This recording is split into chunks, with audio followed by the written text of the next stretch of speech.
ഇന്നലെ രാത്രി ഫോണും നോക്കി കിടന്നപ്പോഴാണ് ഒരു നള പാചകം കണ്ണിൽപ്പെട്ടത്. അത് കണ്ടപ്പോൾ തന്നെ കൊതി പിടിച്ചു.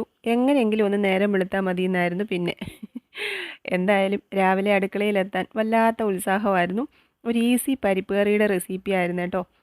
പരിപ്പ് നല്ലതുപോലെ കഴുകി ഉപ്പും മഞ്ഞൾപ്പൊടിയും കറിവേപ്പിലയും 2 പച്ചമുളകും ഒക്കെ ഇട്ട് വേവിക്കാൻ അങ്ങോട്ട് വെച്ചിട്ടുണ്ട്.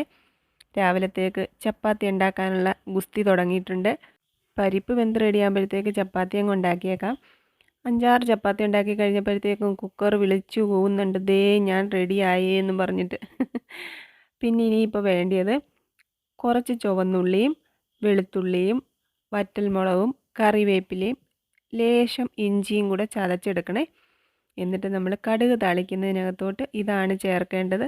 വെളിച്ചെണ്ണ ഒഴിച്ചു, കടുകിട്ട് പൊട്ടിച്ചു, പിന്നെ ഈ ചതച്ച് വെച്ചിരിക്കുന്ന ഉള്ളിയുടെ മിക്സ് അങ്ങോട്ട് ഇട്ട് കൊടുത്തു. അതൊന്ന് വാടി വരുമ്പോഴത്തേക്ക് വെന്ത് റെഡിയായിട്ടിരിക്കുന്ന പരിപ്പ് അങ്ങോട്ട് ഒഴിച്ചു കൊടുക്കണം. ഉപ്പൊക്കെ ചേർത്തിട്ടാണ് പരിപ്പ് വേവിക്കാൻ വെച്ചത്. എന്നാലും ഇതെല്ലാം ഇളക്കി കഴിയുമ്പോഴത്തേക്ക് ഉപ്പൊക്കെ ഒന്ന് നോക്കി വേണമെങ്കിൽ ഇമ്മിണി ചേർത്ത് അങ്ങ് എടുക്കണം. ചായയൊക്കെ ഇട്ടു. അപ്പോഴേക്കും മോനുകുട്ടൻ കുളിച്ച് റെഡിയായിട്ട് വന്നു കഴിക്കാൻ. ഈ കറി ഉണ്ടാക്കി അവർ ചോറിൻ്റെ കൂടെ കഴിക്കുന്നതാണ് വീഡിയോയിൽ കണ്ടത് കേട്ടോ. പക്ഷേ ചപ്പാത്തിയുടെ കൂടെ കഴിക്കാനും സൂപ്പർ ടേസ്റ്റ് ആയിരുന്നു. അതിനേക്കാളും നല്ലൊരു ഈസി ആയിട്ടുള്ള റെസിപ്പി അല്ലേ.